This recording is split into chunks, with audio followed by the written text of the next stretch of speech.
Well, what's happening, everybody? Sorry it's been a while. Had a little accident here a while back and trying to get over all that mess. But anyway, back in the shop tinkering. Little 261 doing a little gasket match. Just a little port. Not really a port. Just a little massaging. A little massaging on the old cylinder. So I figured get a little shot of that, and as I get faster internet, I'll upload more stuff that more in depth and more maybe how tos, or at least how I do it. Everybody's got their own way of doing stuff. So anyway, so I gasket matched the exhaust side. Something to remember working with aluminum is go slow. Take your time. Less is more. You don't need to hog it out to the ends of the earth to get it to be in a good spot. I just kind of like the gasket match the exhaust side towards the outside.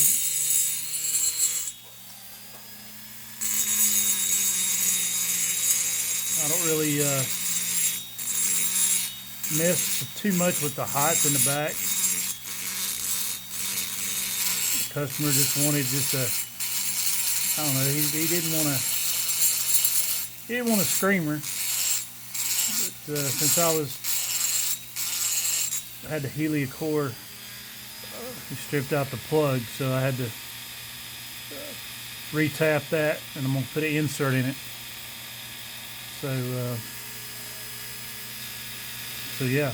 So while I was cleaning it up, I figured I'd, with his permission anyway, cleaning up the carbon, I figured I'd just go ahead and give it a little massaging while I was at it. See if we can squeeze a little bit more out of it. As soon as I see how much the squish is, I'm probably going to do a base gasket delete too. Just because. I mean, I'm already in here. Why not? Real quick, since it's been a while, a few of the things I'm working on the little 170s, 180s. I'm working on a sleeve. This is not a finished one. This is just something else I was fooling with for a different saw. So probably what we're going to do is going to try to run a 45 millimeter piston. I'm not sure yet if I'm going to use a pop-up or just a standard flat top, or I may mill one. I'm not sure yet. And I'm going to sleeve a block from a 180. This one's already been bored. That's just random pieces in the bottom. I don't know if you can see that, but it's been bored. The finish don't have to be really that great on the cylinder, because the finish really counts in the sleeve. I don't have a finished sleeve to show you, but where it counts is on the inside. Is your finished surface on the inside of the sleeve, because the outside of the inside of the cylinder is going to be on the outside of your machined sleeve, so it don't matter. The only thing that's going to be touching anything important is the inside of the cylinder. And yeah, so a few other things I'm working on. I was trying to think what else. I'm going to be doing a 661 CM build here before long. Got all the parts in finally. We're waiting on a case. It was in an accident. A tree got rolled over on it and busted the case. So we're going to get a new case for that, or a new used, and put a big bore kit in it, and see how far we can go with it within the limitations anyway. Something else I'm going to try too is titanium. This is 10 millimeter, a little over 10. It's got to be machined a little bit to make the wrist pins, 10 millimeter wrist pins. Is what the MS-180 uses, and a lot of the other saws, 044, well, olders. Some of them are 12s. So yeah, I'm going to do try to lighten them up and do some milling to really maximize it. Anyway, I'm going to get back to doing a little bit of grinding, and also I'm going to be doing This is the 261 muffler. He don't want a full-blown custom off muffler. He just wants something a little bit more flow. So we're going to mill that down and then build that back with some stainless, and I'm going to TIG weld that so it looks nice and it's not rigged up. So I'm going to mill out the inside with the milling machine and basically just rebuild that exit with stainless.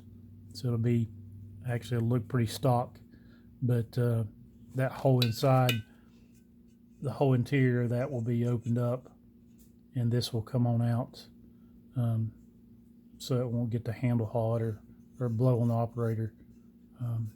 Nobody likes to deal with that mess. But anyway, so that'll be in probably the next video.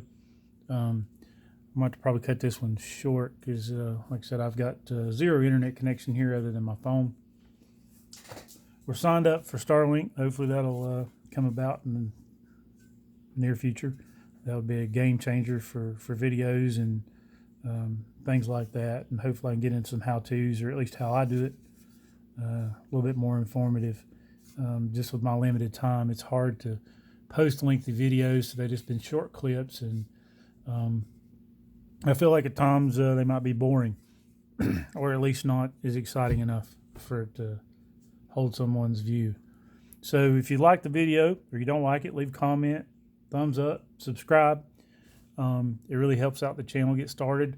I haven't started that long, so it would really help it get off the ground and give me some ideas for content, because I build saws all the time and see different things every day, but I don't know what the viewers want to see. So if there's a special project that I'm working on, or something coming up, or something I can take on that somebody might have an interest in, drop me a comment, let me know.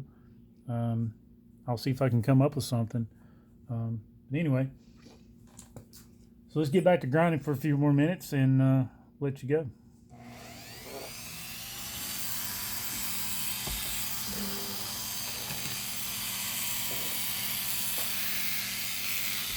I don't know if you can see in that, but basically I laid the gasket up around it, put the screws in to get an idea, traced it with a Sharpie just to give me an idea, and I'm just kind of roughing it in.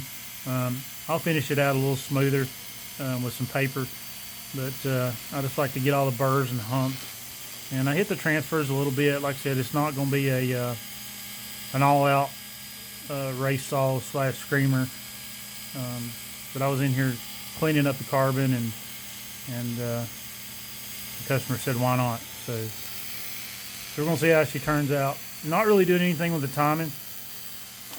The only thing that'll be really changed is probably the squish.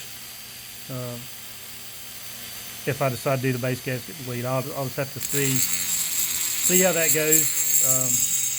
Every saw, even the same brand I've dealt with, is for the same size, model number, is always somewhat different. So I try not to get stuck in a rut where I'm doing the same thing on every model of saw I work on, because I feel like that's just leave yourself open for mistakes, because everything's not the same all the time. There's casting defects, material defects. I mean, it's, or material differences, I guess, instead of defects. So you never really know, and sometimes it's better just to do it, each saw as a singular saw, than doing every one exactly the same, because like I said, every wear on every saw is different from new to used. And especially when you get into your rebuilding or porting or whatever you're doing, the stuff that's had some age on it or some runtime, stuff stretches. Stuff gets loose, stuff gets wear on it. So your tolerances aren't always going to be the same with every part and every saw. Like I said, I'm just doing a little grinding here. Gasket matching this one. Nothing crazy. He didn't want an all-out race saw. Just a good runner. I doubt I'll do much of the time, and he, like I said, he didn't really want an all-out screamer. He just wanted something that ran good. I generally don't mess much with timing unless people specify it. So if I do a base gasket leak, that's going to change the parameters a little bit. So I'll do some adjustments maybe on the transfers, but like I said, nothing super crazy. You just wanted a good run installed. I do like this. You can go a little further on the exhaust side, on the outside, not so much on the inside, because it's more just a flow situation. I don't know horsepower numbers, as far as how much it really affects it. This gasket matching it, I would assume that just for the physics of more air moving in, more air moving out, especially an air-cooled engine, that's a good thing. Because you don't want heat sink. That's not good at all. Just remember with aluminum or magnesium or any other thing, is go slow, take your time. Once you take it out, it's pretty almost impossible to put back. It's a lot easier to take more out than it is to try to put it back once it's gone.